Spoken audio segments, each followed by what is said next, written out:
Hello friends, എല്ലാ കൂട്ടുകാർക്കും magic media 123 YouTube ചാനലിന്റെ പുതിയൊരു വീഡിയോയിലേക്ക് സ്വാഗതം. എൻ്റെ പേര് അഭിലാഷ്. തിരുവനന്തപുരം ജില്ലയിലെ കഴക്കൂട്ടത്തുള്ള റോയൽ എൻഫീൽഡിന്റെ ഷോറൂമായ എംപയർ മോട്ടോഴ്സിലാണ് ഞാൻ വർക്ക് ചെയ്യുന്നത്. ഇന്നത്തെ ഈ ഒരു ചെറിയ വീഡിയോയിൽ കൂടി നിങ്ങൾക്കായി പരിചയപ്പെടുത്താൻ പോകുന്നത് റോയൽ എൻഫീൽഡ് വണ്ടികളുടെ ക്ലച്ചിന്റെ ഫ്രീ പ്ലേ അഡ്ജസ്റ്റ് ചെയ്യേണ്ടതിനെ പറ്റിയുള്ള പ്രാധാന്യത്തെക്കുറിച്ചാണ്. കമ്പനി പറഞ്ഞിരിക്കുന്ന അളവിൽ ക്ലച്ചിന്റെ ഫ്രീ പ്ലേ അഡ്ജസ്റ്റ് അല്ല എന്നുണ്ടെങ്കിൽ അത് നമ്മുടെ വണ്ടിയെ തന്നെ ദോഷമായി ബാധിക്കുന്നതാണ്. ക്ലച്ച് ലിവറിന്റെ ഫ്രീ പ്ലേ ഒട്ടും തന്നെ ഇല്ലാതിരിക്കുന്ന അവസ്ഥ വരികയാണെങ്കിൽ അത് നമ്മുടെ ക്ലച്ച് പ്ലേറ്റ് പെട്ടെന്ന് തന്നെ കംപ്ലൈന്റ് ആകുന്നതിന് കാരണമാകുന്നു. ക്ലച്ച് ലിവറിന്റെ പ്ലേ കറക്റ്റ് അളവിൽ അല്ല എന്നുണ്ടെങ്കിൽ വണ്ടിയുടെ പുള്ളിങ്ങിനെ അത് എഫക്ട് ചെയ്യുകയും മൈലേജ് കുറയുന്നതിന് കാരണവുമാകുന്നു. അതുപോലെ തന്നെ ഗിയർ സ്ലിപ്പിങ്ങും ഗിയർ സൗണ്ടും എല്ലാം തന്നെ ക്ലച്ചിന്റെ ഫ്രീ പ്ലേ അഡ്ജസ്റ്റ് അല്ല എന്നുണ്ടെങ്കിൽ വരാവുന്ന പ്രോബ്ലംസ് ആണ്. ഇപ്പോൾ തന്നെ ക്ലച്ചിന്റെ ഫ്രീ പ്ലേ കറക്റ്റ് അളവിൽ അഡ്ജസ്റ്റ് ചെയ്ത് യൂസ് ചെയ്യേണ്ടതിന്റെ പ്രാധാന്യത്തെക്കുറിച്ച് നിങ്ങൾക്ക് മനസ്സിലായി കാണുമെന്ന് വിശ്വസിക്കുന്നു.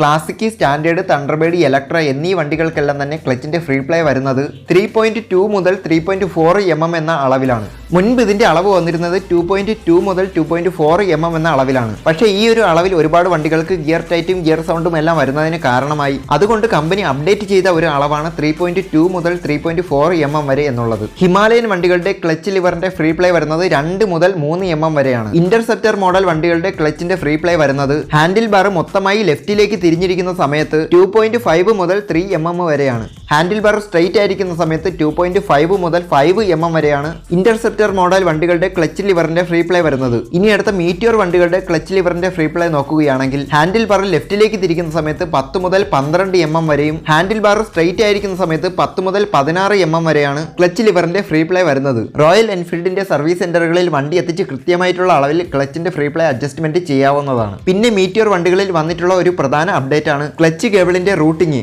നിങ്ങൾക്ക് ഇപ്പോൾ നോക്കുമ്പോൾ കാണാം, ഈ ഒരു ക്ലാമ്പിനകത്തൂടെയാണ് ക്ലച്ച് കേബിളിന്റെ റൂട്ടിംഗ് കൊടുത്തിരിക്കുന്നത്. റോയൽ എൻഫീൽഡിന്റെ പുതിയ അപ്ഡേറ്റിൽ ഈ ഒരു കേബിൾ ഈ ഒരു ക്ലാമ്പിനകത്ത് നിന്നും പുറത്തേക്ക് എടുത്ത് ഇടേണ്ടതുണ്ട്. കേബിൾ റൂട്ടിംഗ് ക്ലാമ്പിനകത്ത് നിന്നും പുറത്തേക്ക് ആക്കിയതിനു ശേഷം ഒരു വയർ ടാഗ് ഉപയോഗിച്ച് ഫിക്സ് ചെയ്ത് വെക്കാവുന്നതാണ്. നിങ്ങളുടെ വണ്ടിയിൽ ഈ ഒരു റൂട്ടിംഗ് ഇപ്പോഴും ഇങ്ങനെ തന്നെയാണോ എന്ന് ശ്രദ്ധിക്കുക. ആണെങ്കിൽ എത്രയും പെട്ടെന്ന് തന്നെ കേബിളിന്റെ റൂട്ടിംഗ് ഈ വീഡിയോയിൽ പറഞ്ഞതുപോലെ ചേഞ്ച് ചെയ്യേണ്ടതാണ്. റൂട്ടിംഗ് ഇങ്ങനെ കറക്റ്റ് ചെയ്തില്ല എന്നുണ്ടെങ്കിൽ ക്ലച്ച് പ്ലേറ്റിനെ അത് ബാധിക്കുന്നതാണ്. അപ്പോൾ ഇന്നത്തെ ഈ ഒരു വീഡിയോ നിങ്ങൾക്ക് ഉപകാരപ്പെട്ടുവെങ്കിൽ വീഡിയോ ലൈക്ക് ചെയ്യുക, കമന്റ് ചെയ്യുക, ഷെയർ ചെയ്യുക. നിങ്ങൾ ആദ്യമായിട്ടാണ് ഈ ഒരു ചാനൽ കാണുന്നതെങ്കിൽ ചാനൽ സബ്സ്ക്രൈബ് ചെയ്യാനും തൊട്ടടുത്തുള്ള ഒരു ബെല്ലൈക്കൺ കൂടി ക്ലിക്ക് ചെയ്യാനും മറക്കരുത്. എങ്കിൽ മാത്രമേ ഞാൻ എപ്പോൾ വീഡിയോസ് ഇട്ടാലും അപ്പോൾ തന്നെ നിങ്ങളുടെ ഫോണിൽ നോട്ടിഫിക്കേഷൻ ആയിട്ട് ലഭിക്കുകയുള്ളൂ. അപ്പോൾ അടുത്തൊരു വീഡിയോയിൽ കാണാമെന്ന പ്രതീക്ഷയോടെ മാജിക് മീഡിയ 123 സൈനിങ് ഔട്ട്.